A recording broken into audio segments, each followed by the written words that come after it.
Hello, students, and welcome to Sadhya IS. I hope all of you are doing well and preparing with full zest for the prelims 2025. In this particular session, we'll be talking about something all of you must have heard of. A cyclone that recently, this Saturday, that is on 29th November, it hit the coast of India. It made a landfall on India. Now, this cyclone was called Cyclone Fengal. And this cyclone was not your average Joe cyclone. ये normal cyclone नहीं था. Normal cyclones के comparison में इस cyclone में कुछ पेक्यूलियरिटीज थी. सो इस सेशन में we'll try to understand कि ये क्या peculiarities थी, why cyclone Fengal was very different compared to the other cyclones that have hit India in the past, and why the prediction of this cyclone was highly difficult. Now, before we go to the cyclone Fengal, एक छोटा सा refresher रखते हैं. Let us first try and understand about tropical cyclones. What exactly are tropical cyclones? What are the necessary conditions for the tropical cyclones to get created? Then we'll talk about India में ये जो cyclones होते हैं, India के कितने area को affect करते हैं, एंड इंडिया में किस सीजन में ये साइक्लोन सबसे ज्यादा आते हैं. Okay, so without any further delay, let's move to what exactly is a tropical cyclone. So cyclone, something that moves round and round like a cycle's tire. So cyclones, they got their name because of the circular manner in which the winds are moving within the cyclone. So a cyclone is basically a low pressure center. Now आप सबको पता होगा कि जब भी wind move करती है, it moves from high pressure to low pressure. तो क्या होता है, साइक्लोन का जो सेंट्रल पार्ट है बहुत ज्यादा लो प्रेशर पे होता है. So it attracts the winds from all the directions. हर जगह से विंड्स यहाँ पे अट्रैक्ट होके आती हैं. ऐसे इमेजिन करिए कि जो साइक्लोन का सेंटर है, it is a very strong magnet, and ये मैग्नेट आसपास के सारे मेटल को अपनी तरफ अट्रैक्ट कर रही है.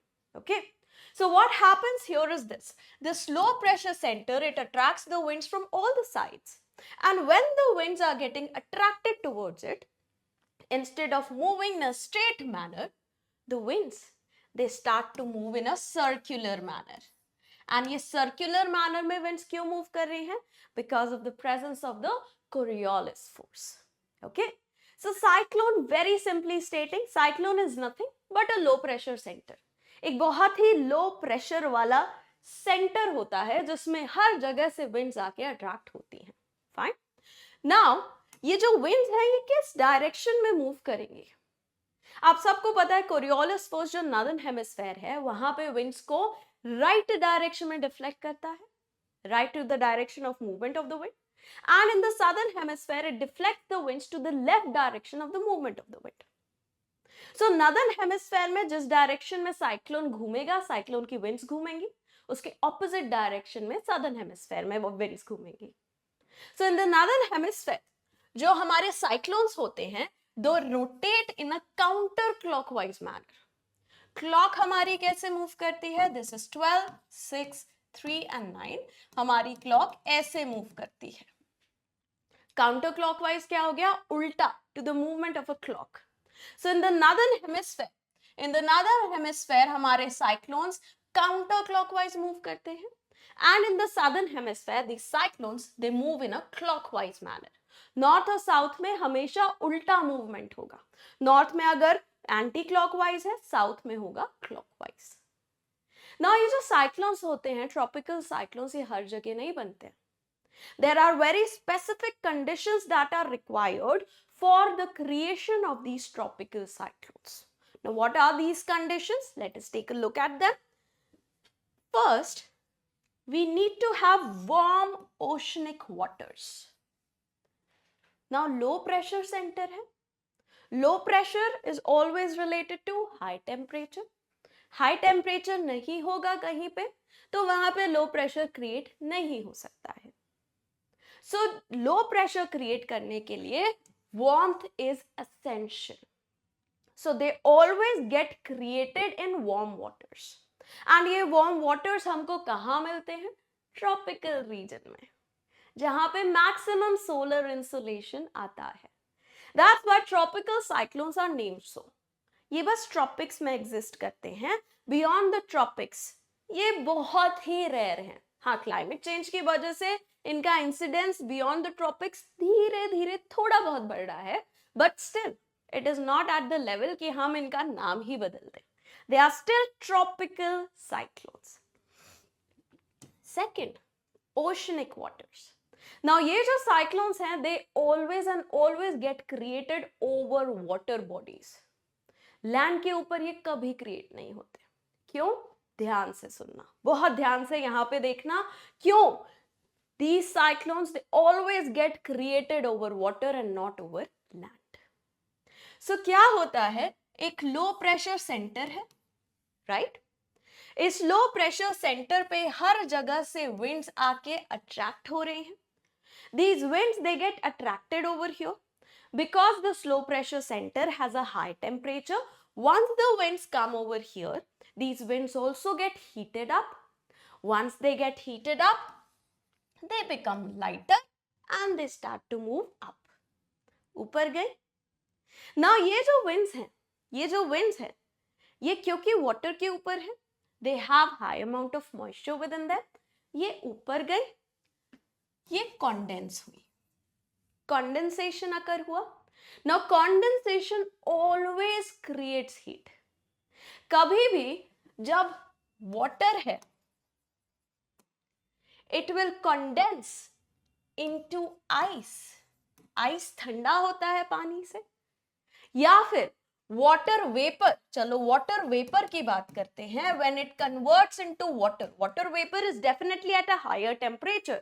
जब उसको कंडेंस होके पानी बनना रहेगा, it will have to release some amount of heat. अपने अंदर से वो हीट निकालेगा तभी तो वो वाटर बनेगा, right? It releases some amount of heat. This heat is known as latent heat of condensation. So what happens here is this. When these winds, these moisture laden winds, why are they moisture laden? Because they are moving over water body. These moisture laden winds, when they get warmed up, they undergo convection, that is they move up, upward convection or updraft होता है इनका. They condense and due to this condensation they release out latent heat. अब इस latent heat से क्या होता है? Further यहाँ का इस एरिया का टेम्परेचर फर्दर बढ़ता है, लो प्रेशर और इंटेंसिफाई होता है, और तेजी से विंड्स आती हैं, और ज्यादा लेटेंट हीट रिलीज होती है, and the cycle continues. On the other hand, अगर लैंड की अगर हम बात करें, देन लैंड पे अगर लो प्रेशर रहता एंड यहाँ पे विंड्स आती, ये विंड्स मॉइस्चर लेडन तो नहीं होती, ये विंड्स मॉइस्चर लेडन नहीं होती, एंड इवेंचुअली ये लो प्रेशर सेंटर इंटेंसिफाई नहीं होता, साइक्लोन क्रिएट नहीं होता.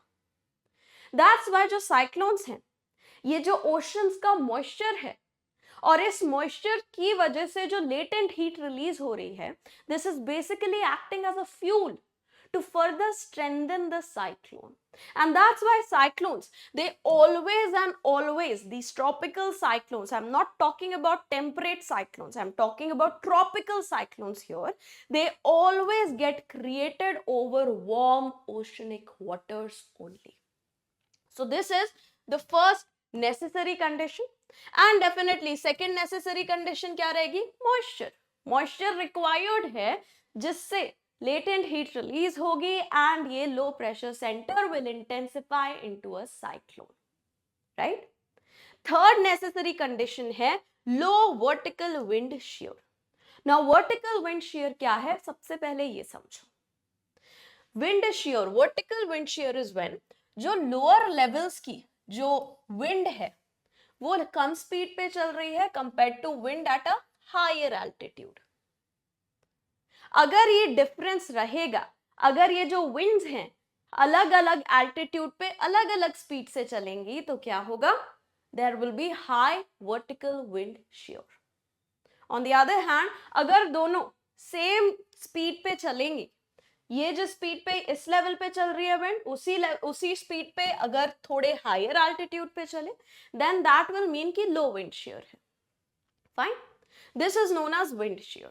Now wind shear, low wind shear क्यों असेंशियल है ये समझिए. अगर हाई विंड shear होगा, ये सिंपल कन्वेक्शन हो रहा है, विंड्स आ रही हैं, गर्म हो रही हैं, यहाँ पे ऊपर जाके कॉन्डेंसेशन हो रहा है और हीट अप हो रहा है और यहाँ लो प्रेशर बन रहा है and the entire system continues, right. अगर सडनली यहाँ पे विंड स्लो चल रही है, यहाँ पे बहुत तेजी से चल रही है, तो क्या होगा, ये जो सिंपल कन्वेक्शन हमारा वर्टिकल कन्वेक्शन हो रहा है ये टूटने लगेगा, ये ऐसा हो जाएगा. ये जो हमारा कन्वेक्शन हो रहा है it won't be stable, it won't be stable at all. अगर यहाँ की जो विंड्स है बहुत तेजी से मूव करने लगी compare to the winds that are moving at a lower altitude. Imagine it like this. आपने एक ब्लॉक्स का, बिल्डिंग ब्लॉक्स से खेला होगा बचपन में, आपने बिल्डिंग ब्लॉक्स का एक टॉवर बनाया. आपके भाई, बड़े भाई या बड़े बहन आए, उनने क्या किया, यहाँ पे तो कुछ फोर्स नहीं लगाई. अगर पूरे में इक्वल फोर्स लगाते तो ये जो टावर है सिंपली इधर से इधर चला जाता. बट उनने क्या किया, उनने बस यहाँ पे टावर पे एक हाथ मार दिया तो टावर आपका गिर गया. यहाँ पे कोई फोर्स नहीं लगाई थी, बस यहाँ फोर्स लगाई थी तो आपका टावर गिर गया. Same thing is happening in case of wind shear as well as a cyclone. अगर हाई विंड shear होगा, अगर यहाँ की विंड ज्यादा तेज रहेंगी कंपेयर टू यहाँ की विंड्स, तो आपका जो सिंपल कन्वेक्शन चल रहा है ये कन्वेक्शन बिल्कुल ही डिस्टर्ब हो जाएगा एंड आपका जो साइक्लोन है वो क्रिएट नहीं हो पाएगा. Okay, so this is the third very essential condition for creation of a tropical cyclone. Okay, so this is how a tropical cyclone gets created. These are the necessary conditions. ये necessary conditions अगर fulfill होंगी, a tropical cyclone will get created. Now, what is the structure of a tropical cyclone? एक tropical cyclone दिखता कैसा है? जो central part है, it is known as the eye of the cyclone. अभी मैं कौन सा bird's eye view दे रही हूँ आपको. आप अगर टॉप से देखेंगे, आप यहाँ पे एक साइक्लोन बना हुआ है, आप यहाँ से आके अगर देखते हो, एक एरोप्लेन में बैठ के, हेलीकॉप्टर में बैठ के यहाँ से अगर आप साइक्लोन को ऊपर से नीचे देख रहे हो तो कैसा दिखेगा. जो बिल्कुल सेंट्रल एरिया है, also known as the eye of the cyclone. This area is the windless, cloudless, calm region of the cyclone. यहाँ पे ना winds चल रही हैं, ना यहाँ पे clouds create हो रहे हैं. Why? Because उसके बिल्कुल साइड में आके winds जो हैं ऊपर चली जा रही हैं. तो यहाँ पे कोई भी wind movement, यहाँ पे कोई भी cloud creation इसके ऊपर नहीं है. This is the most calm region of a tropical cyclone. Now इस calm region के साइड में आता है सबसे खतरनाक रीजन, सबसे dangerous region of the cyclone. This is the rain region and यहां पे होते हैं सबसे खतरनाक clouds, that is the cumulonimbus clouds. These clouds are known for the bad weather that they bring along with them. So cumulonimbus clouds are present over here, just surrounding the calm, rainless, windless center of the cyclone. Beyond this, we have the cumulus clouds, which are the first stage for the creation of the cumulonimbus clouds. Cumulonimbus clouds बनने के लिए पहले cumulus clouds बनते हैं, फिर further updraft जब होता है तब cumulonimbus clouds बनते हैं. But that is something that's for another day. Okay, clouds की class नहीं है, cyclones की class है. यहाँ पे अगर आप structure इसका देखना चाहो, cross section, आप यहाँ खड़े हुए हो, यहाँ cyclone है, cyclone को बीच से आधा काटो और आप देख रहे हो. So cross section looks something like this. This is your eye area, the calm area where the sky is extremely clear. There are no clouds, there are no winds, there is no rainfall. The rainless quarter of the cyclone. Surrounding it, we have the towering cumulonimbus clouds. These cumulonimbus clouds, these are the bad weather cloud, and all the destruction and death associated with the cyclones is associated with these clouds. Beyond that, we have the cumulus clouds. At some other distance, we have the cumulus clouds. Fine. We have some cirrus clouds as well over here, but that is something that's not very important. Fine. Now ध्यान से देखना, यहां से winds जा रही हैं ऊपर की तरफ. This is the low pressure center from where the winds are going up. So winds यहाँ पे बहुत accumulate हो रही हैं. So this creates a high pressure region above the eye of the cyclone. And this is known as the blocking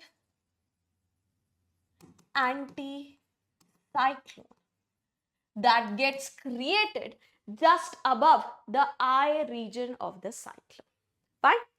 So this is the structure of the cyclone. At the center, we have the eye of the cyclone, the very calm region, beyond which we have the most violent region, the cumulonimbus cloud region. Fine. Now, let us try and understand, are there any other types of cyclones? Yes. We have another type of cyclone known as the extratropical or the temperate cyclone. Now these cyclones, the way in which ये cyclone create हो रहे हैं is very different from the way in which जो हमारे temperate cyclone, जो हमारे tropical cyclones हैं वो create हो रहे हैं. Tropical cyclones क्यों create हो रहे हैं? Low pressure center है जहां पे बहुत तेजी से updraft और convection हो रहा है. So these are created because of convection. But ये जो हमारे cyclones हैं, these are created because of frontogenesis. These are created because of frontogenesis. Frontogenesis क्या होता है? जो air masses होते हैं, air masses of contrasting properties, जब वो एक दूसरे से टकराते हैं तो हमें मिलते हैं fronts. ऐसा imagine करो कि दो आर्मीज हैं, एक इंडिया की है, एक पाकिस्तान की है. इनके बीच में जंग हुई तो दोनों एक दूसरे से टकराएंगे एंड जहां पे पूरी लड़ाई होगी that will be called a front, right? So similarly यहाँ पे जो air masses हैं of contrasting qualities, वो जब मिलते हैं तो ये region जहां पे वो टकराते हैं एक दूसरे से, this is known as fronts. Now temperate cyclones are created because of frontogenesis. Warm air mass, cold air mass मिलते हैं, यहाँ पे फ्रंट्स क्रिएट होते हैं एंड देन एक सर्कुलर मूवमेंट यहाँ पे स्टार्ट होता है एंड फाइनली फ्रंटोलिसिस होके ये साइक्लोन खत्म हो जाता है. Okay, I won't be going into extreme details because जो साइक्लोन फेंगल है, the main hero of our chapter, of our lesson, that was a tropical cyclone. Okay, so I'm not going into extreme detail of temperate cyclones. Just note that India gets affected both due to tropical and temperate cyclones. Temperate cyclones से कैसे India affect होता है? जो western disturbances आते हैं in the months of, especially in the months of December, January, February, ये western disturbances are nothing but temperate cyclones that are kidnapped by the subtropical westerly jet stream and dropped into India. ये करते हैं India में winter rainfall, which is very much essential for the rabi crops of the country. Talking about tropical cyclones, how are tropical cyclones affecting us? Are the tropical cyclones common in India? Yes. India has a coastline this big, 7,516 kilometer. It includes the coastline of the mainland plus Andaman and Nicobar Islands as well as the Lakshadweep Islands. Now the entire, you see, almost the entire coastline of India, it can and it does get affected because of cyclones. Some areas more than the others. Okay. यहाँ पे थोड़ा कम है impact because of जो Konkan coast है वहां पे impact थोड़ा कम है because of the submerged, because of the fault coast line over here. That again is something that we usually study in Indian physiography and not over here when we're talking about tropical cyclones. Okay, so you can see that these dark blue areas, these areas are those which are majority times affected by the cyclones. यहाँ पे impact उतना ज़्यादा नहीं है because यहाँ पे है Sri Lanka. Sri Lanka kind of protects this area of India from cyclonic impacts. Fine. So India में भी साइक्लोन्स होते हैं, बट क्या ये साइक्लोन्स साल भर आते रहते हैं या do we have any particular season in which the cyclones they affect India? देखिए, इंडिया में 4 सीजन्स हैं. We have the winter season, we have the summer season, then comes the advancing monsoon season and finally the retreating monsoon season. Now, amongst these seasons, the most active cyclonic seasons are the summer season as well as the retreating monsoon season. Winters में क्या होता है? Winters के time जो हमारा intertropical convergence zone है, जो low pressure center है अर्थ का, वो शिफ्ट हो जाता है to the southern hemisphere. अब क्योंकि northern hemisphere में ज़्यादा low pressure centers है नहीं, that's why northern hemisphere में cyclones भी create usually नहीं होते हैं during the months of winter. However, during the rest of the time, there are chances कि जो हमारे oceans हैं वहाँ पे low pressure centers आ जाए. Summers में क्या होता है? जो हमारा ITCZ होता है, Intertropical Convergence Zone, ये completely shift हो जाता है to the northern hemisphere. जो Bay of Bengal, Arabian Sea है, वहाँ पे बहुत सारे low pressure centers create हो जाते हैं and that leads to creation of the cyclones. During the monsoon season, cyclones उतने ज़्यादा नहीं होते हैं इंडिया में. क्यों? Because monsoon season में जो land होता है, सबसे ज़्यादा low pressure land के ऊपर रहता है. Compared to that, अगर हम Bay of Bengal और Arabian Sea को देखें, उनमें pressure थोड़ा ज़्यादा रहता है. So जो winds होती हैं, अगर आपको किसी जगह 60% डिस्काउंट मिल रहा है और दूसरी जगह आपको बस 40% डिस्काउंट मिल रहा है, आप 60% डिस्काउंट वाली जगह जाओगे ना. सिमिलरली जो विंड्स हैं, उनको ओशन पे एक लो प्रेशर मिल रहा है, से 1000 से 990 मिलीबार का, बट उनको लैंड के ऊपर और ज्यादा लो प्रेशर मिल रहा है, से 980 मिलीबार का. तो वो लैंड की तरफ जाएंगी, विंड्स लैंड की तरफ जाएंगी. तो ओशंस पे इवन दो लो प्रेशर है, but this low pressure is higher compared to the low pressure at the land, and that's why winds they prefer to go to the land instead of creating cyclones over the oceans. Now retreating monsoon season में क्या होता है? अब जो land है, land थोड़ा थोड़ा ठंडा हो गया है, बारिश हुई, पानी आया लैंड पे, लैंड थोड़ा ठंडा हो गया, and that's why अब लैंड पे लो प्रेशर सेंटर्स उतने नहीं है जितने अब ओशन के ऊपर है, जितने अभी बे ऑफ बंगाल और अरेबियन सी के ऊपर है. And that's why retreating monsoon season, it is the most active season for cyclones in India. Summers में और रिट्रीटिंग मॉनसून सीजन में सबसे ज्यादा साइक्लोन्स होते हैं, और उन दोनों को भी अगर हम कंपेयर करें तो रिट्रीटिंग मॉनसून सीजन में सबसे ही ज्यादा साइक्लोन्स होते हैं. राइट? क्यों? Because mainly warm sea surface temperature मिलता है यहाँ पे, एंड यहाँ पे अभी भी ये जो मॉइस्चर लेडन विंड्स हैं, मॉइस्चर लेडन विंड्स हैं यहाँ पे, जो कि एक साइक्लोन को ग्रो करा सकती हैं into an intense cyclonic depression. एक लो प्रेशर सेंटर को ये ग्रो करा सकते हैं into an intense cyclonic depression. Okay, so these are the seasons in which India can experience cyclones. Now let us understand about cyclone Fengal. Why tropical cyclones are in news right now? Because of the cyclone Fengal. Now this cyclone Fengal, it developed in the eastern parts of Bay of Bengal near the Indonesian island of Sumatra. Abhi I'll show you the path of this cyclone, don't worry, but it got created, iska birth ka hua near Sumatra, and then it started its journey towards India. So this cyclone Fengal, it affected a few states and union territories of India, and it was so bad that it even caused, sadly, it even caused a few deaths. So what were the states that got affected because of the cyclone?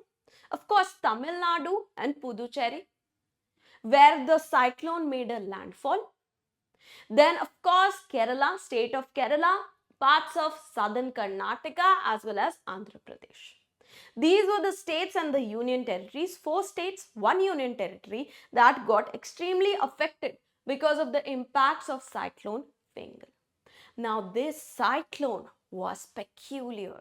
It was not a normal cyclone. What were the peculiarities associated with this cyclone? Let us take a look over here. First, it arrived pretty late. See, in this season, retreating monsoon season starts in the month of September, goes up to November, December. Now it started in September. Since then, we didn't have even one tropical cyclone of, एक भी ऐसा कोई cyclone hit ही नहीं किया India को. Why? And this cyclone that did hit India, it came very late. See, the scientists are trying to associate it with the cooling conditions in Pacific. Pacific में अब conditions थोड़ी cool हो रही हैं. ला नीना को अराइव होना था, वो उतनी जल्दी अराइव नहीं हुआ. ला नीना का अराइवल कब से चल रहा है, कब से सुन रहे हैं हम? अप्रैल में बोला था अप्रैल में आएगा, ला नीना नहीं आया. फिर बोला अच्छा ठीक है अप्रैल में नहीं आया, सितंबर तक आ ही जाएगा, नहीं आया. बोला नवंबर तक ला नीना कंडीशंस आ जाएंगे, अभी तक नहीं आई. एंड दैट्स व्हाई ये जो कंफ्यूजन चल रहा था, उस कंफ्यूजन में यहाँ पे भी साइक्लोन्स डेवलप ही नहीं हुए. एक साइक्लोन डेवलप हुआ जो इतना लेट आया, and that was one of the peculiarities associated with Finger. Second and very important, it had a very unpredictable path. जो टिपिकल हमारे ट्रॉपिकल साइक्लोन्स होते हैं, डिफाइंड ट्रैजेक्टरीज लेके चलते हैं. यहाँ पे I'll show you.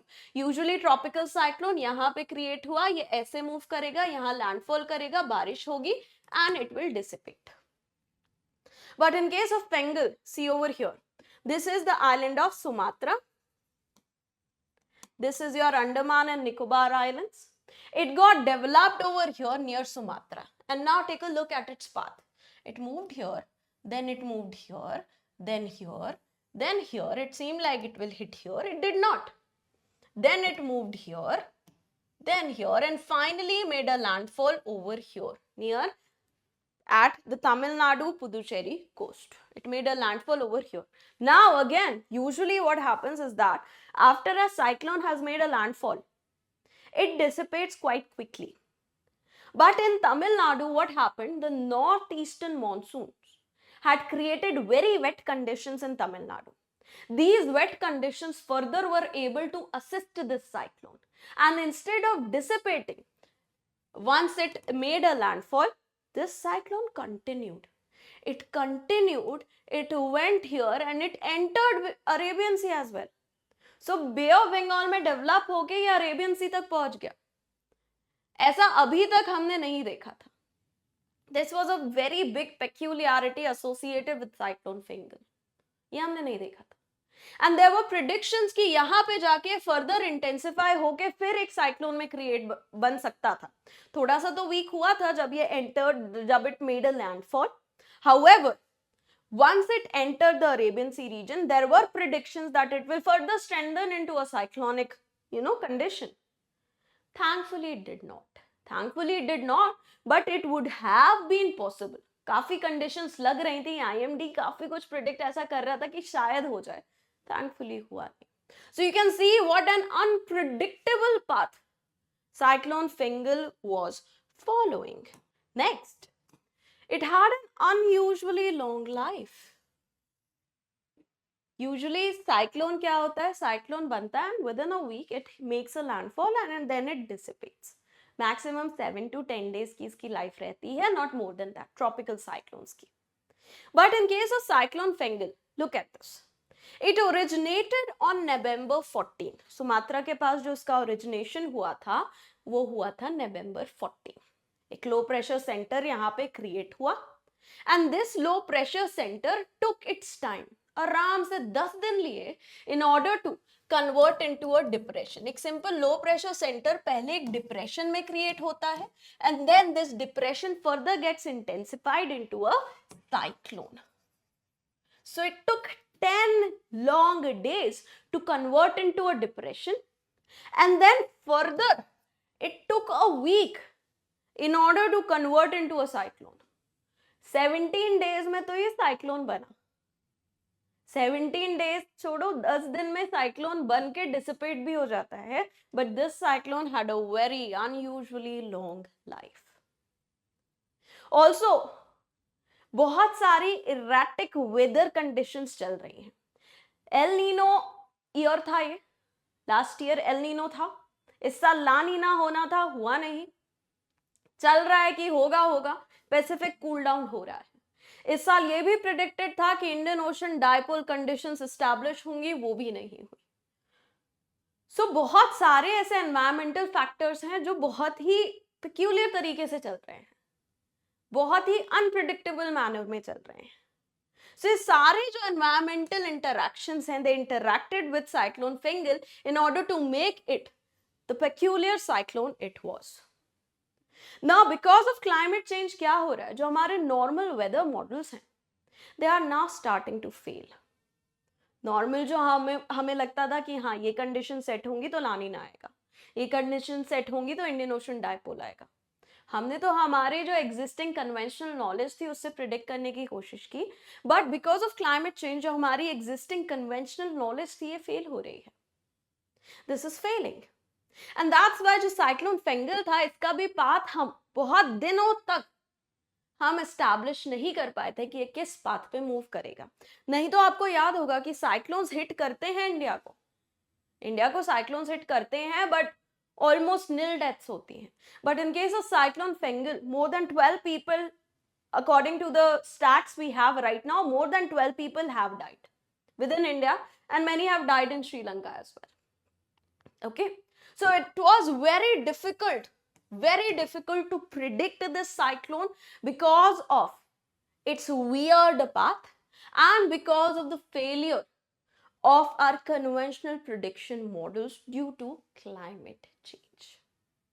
So these were the peculiarities associated with cyclone Fengal. Once again, take a look at this weird cyclone. Usually, again, I'll repeat, cyclones आते हैं, they make a landfall and they dissipate. Cyclones आते हैं, they make a landfall and then they dissipate.